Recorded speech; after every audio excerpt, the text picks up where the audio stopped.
c'est dès le lendemain à peu près des votes que j'ai reçu pas mal à travers les réseaux certaines informations. Mais le travail des élections, c'est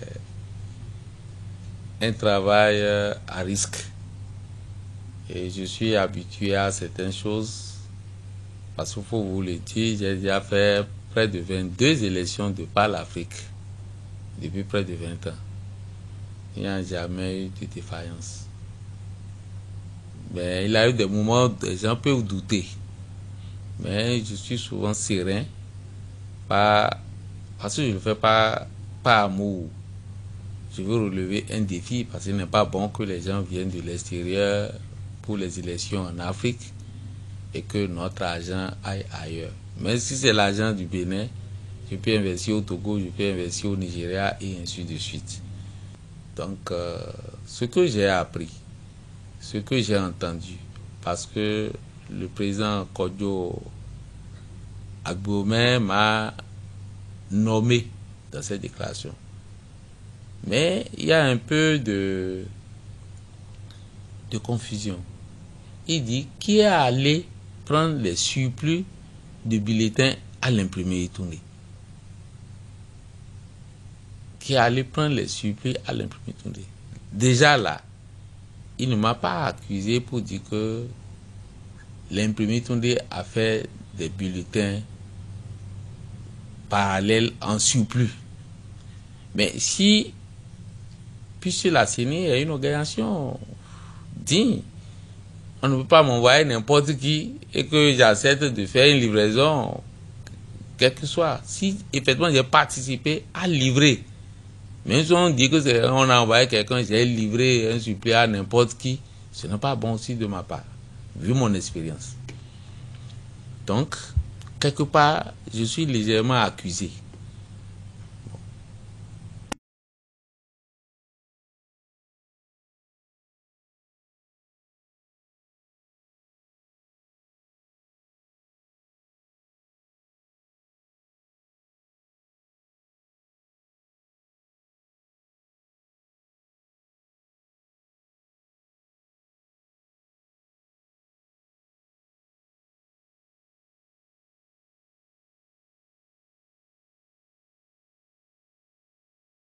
Faux bulletins pour frauder qui sont arrivés à l'imprimerie tournée. Non. Nous avons reçu un bon de commande de la CENI de Lomé.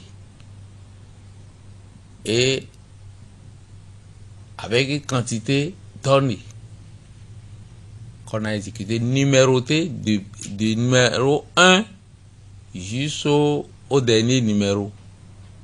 Donc, il ne peut pas avoir de surplus. On ne donne pas de surplus en matière de bulletin. Si c'est un calendrier que quelqu'un demande, il demande 2000, je ne peux pas mettre 2000 feuilles dans la machine. Je vais mettre 2200 ou bien 2400. Parce qu'il y aura des gâchis nécessairement. Quand il y a des gâchis et que je n'ai pas effectivement gaspillé 400, il reste 100, alors les 100 constituent un surplus. Mais en matière de bulletin numéroté, ça numéro, quand ça arrive à ce numéro-là, le dernier, on arrête. On ne livre jamais les bulletins numérotés encadrés avec un surplus. De ce fait, il n'y a pas de surplus. Donc, le mot surplus, ça n'a pas son sens chez nous.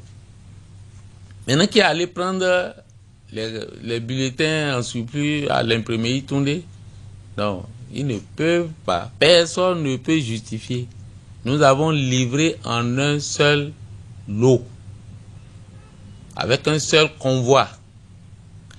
Et volontairement, et toujours, quand il s'agit d'une élection, je prends toujours les forces de sécurité pour nous sécuriser.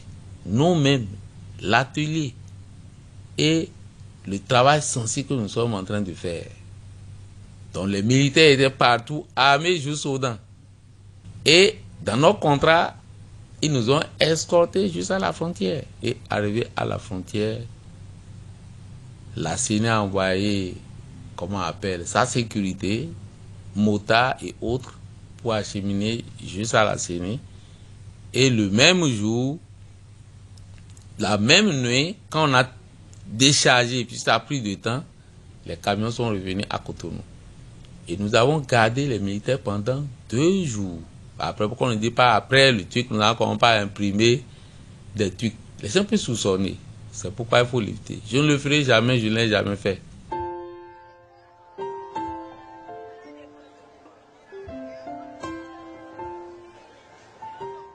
Effectivement, dans les réseaux, les gens disent que oui, c'est lui qui fait les bulletins, c'est lui qui fait les procès-verbaux.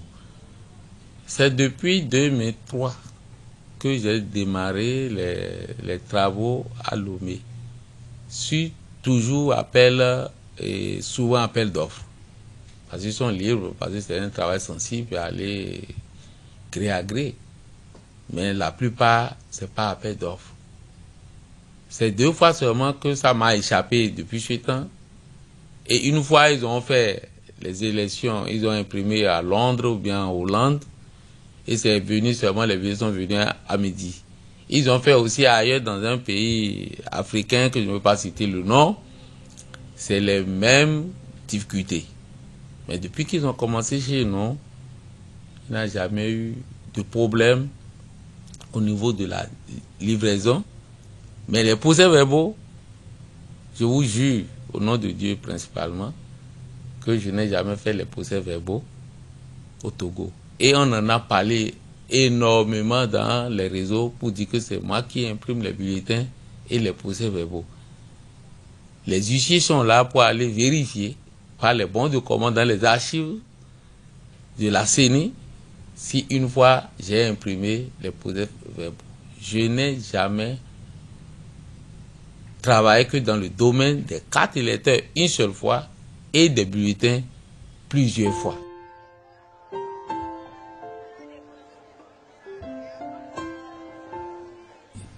Je vous rassure que si le président Faure me voit là où je suis là aujourd'hui, il ne peut même pas dire que voilà, M. Touré. Je fais mes affaires sans me mêler à la politique, sans me mêler à choses. Je vends mon expertise. Et ils ont besoin de moi, les institutions qui organisent pour ne pas capoter.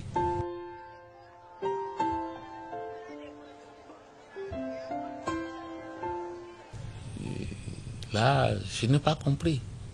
Effectivement, quand vous voyez ça, c'est comme si en imprimant les images, les logos et autres, qu'on imprimait aussi la partie déjà votée pour un candidat.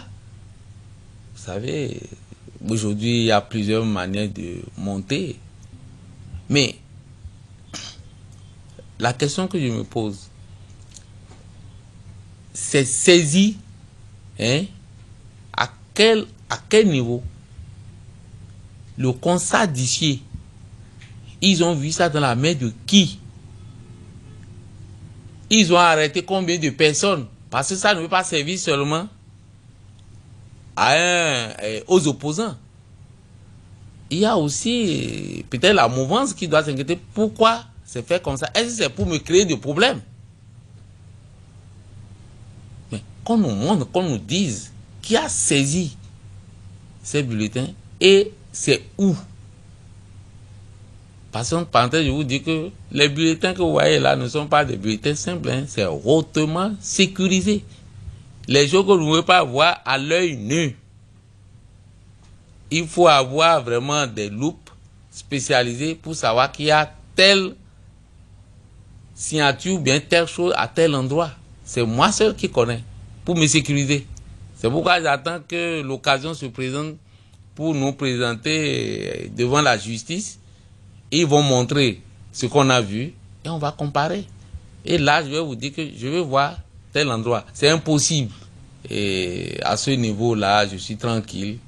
Et arrivé au tribunal, on va regarder. Mais je peux rassurer tout le monde que M. Touré ne peut jamais faire ça. Et je préfère mourir aujourd'hui que de tomber aussi bas. Mais avant le résultat, moi j'ai eu des vidéos. Et c'est dit après. Et ça s'est confirmé par un gouvernement parallèle. J'ai appris. Donc, ça veut dire qu'il s'est déclaré élu.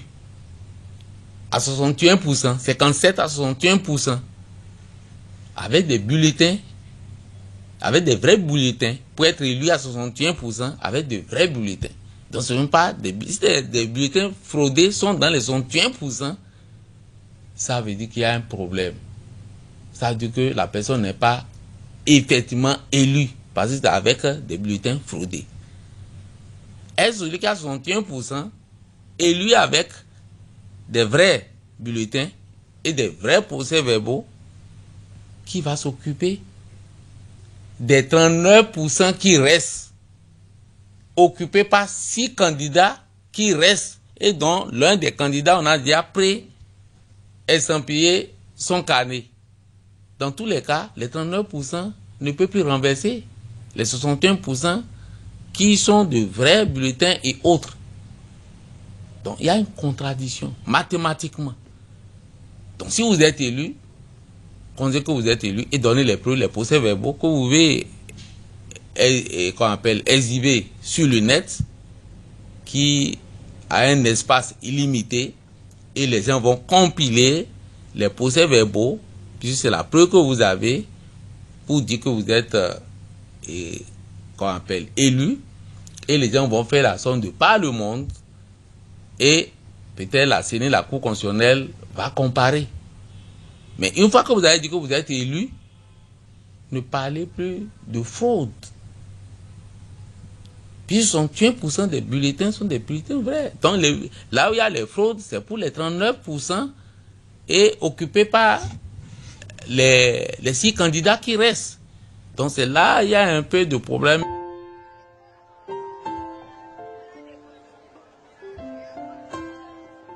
Je suis parti de rien, de la photocopie à l'imprimerie. Mais je vais vous dire aujourd'hui que mon imprimerie, malgré que nous avons traversé une difficulté, une période très difficile, et constitue toujours la première imprimerie au Bénin et dans la sous-région. Et je ne suis pas un friand de l'argent, un friand des biens de la vie, mais un friand des machines de production, que ce soit dans l'imprimerie ou bien dans d'autres domaines, et pour libérer l'Afrique. Donc, je me suis énormément équipé. Nous avons 2 ateliers.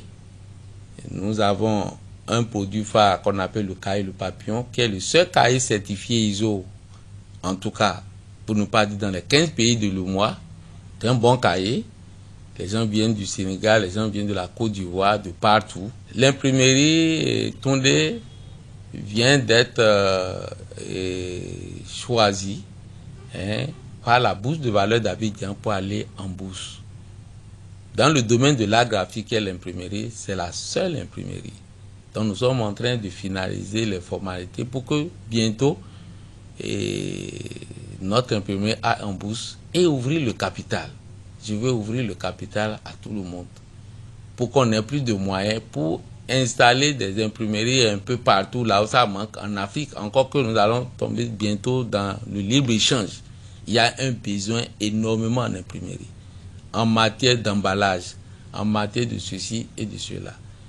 Notre imprimerie, j'ai reçu beaucoup de prix de par le monde, aux États-Unis, en Allemagne. J'ai reçu un prix l'année dernière, ils sont en train de m'envoyer en Angleterre comme meilleur homme d'affaires de la sous-région. Donc, bientôt nous serons en bourse et si prête à Dieu, l'imprimerie Tondé va beaucoup évoluer et devenir l'une des plus grandes imprimeries de l'Afrique, mais en ouvrant le capital aux investisseurs et à ceux qui veulent, parce que l'imprimerie accompagne le développement. L'imprimerie a de beaux jours et devant elle.